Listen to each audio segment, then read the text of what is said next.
Hi, I'm Jennifer, and I am in the process of having a book published that I wrote.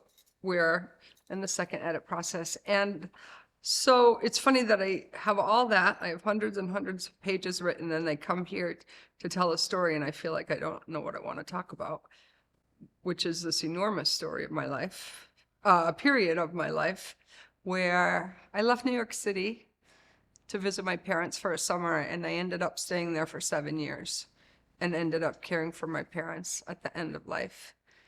And it had a profound effect on my life, as anyone who's been through something like that can imagine.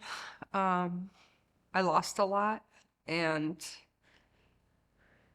I changed a lot, and I wish I knew then what I know now and how I would have behaved differently.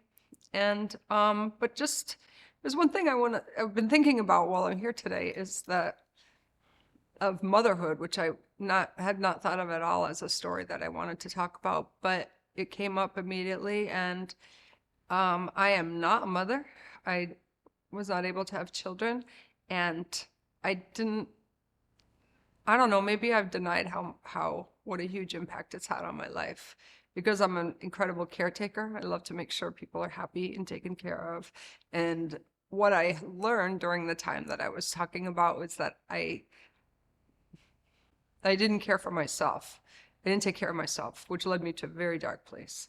So if I could go back to myself at that time, I would say, take care of yourself first and fill your basket. And another part of it is, I guess with so much loss, that I have learned to be more present now, and how to stay in the present. And it's funny when I say that, even though I've written memoir.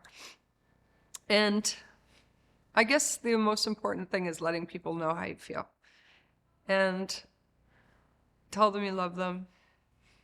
You don't know what's going to happen, and I know that sounds cliche, and we do know that, but at the same time we don't, because I've had people die very suddenly. And so my story is a book, so it feels like it's way, way, way too long to get into here, but I think those are the main lessons, that is the main lesson, to make sure people know that you love them. And I think about a song, because I have actually have a soundtrack that I play as I'm writing all the time. And one of the songs I listen to is very pretty. It's very sad. Not sad, it's emotional. And the singer sings, nobody knows how they're loved. And I think that's really important too. What I think I want to share in writing the book is that nobody knows the impact they have on other people. And it's important to let people know, even let animals know, let them know how much they're loved. The huge part of that story was that I had a very difficult relationship with my mother, because she was complicated and she had mental health issues. And my stepfather was also a challenge to deal with. My birth father left when I was a child, so I've never been very good at relationships. So living under the same roof as my parents brought up so much. But once they became ill, and I started to feel I was already starting to feel like a child, but then I was starting to feel helpless, and I didn't know how to cope with all the emotions of what I was going through. And then when my father died, dealing with my mom's grief as well as her mental illness, and she had disability. So I just started drinking very heavily to drown out everything, and there's no way you can drown that stuff. So like I said, I was starting to lose things. I lost apartments and jobs, relationships, and friends, and I began a cycle of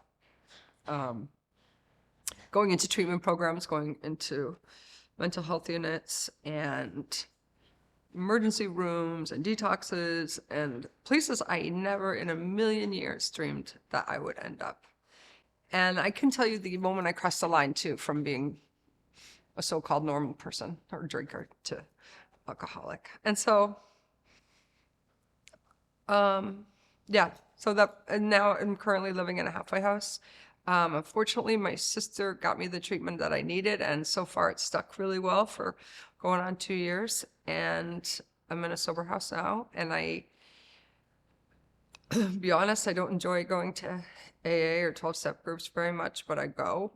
And most importantly, what I've learned is community, because I was totally isolated in my drinking and was unable to reach out for help. And now, even though I live in a house where I'm, I don't love everybody all the time that I live with, but I know I have people there who understand me, who are going through the same exact thing that I am. And so I can talk to them. And it's like that rat park experiment. The opposite of addiction is connection. So going out, speaking freely, coming to events like this and talking to people and talking about what I'm going through is helping me stay where I am, which is in a pretty good place. That's it.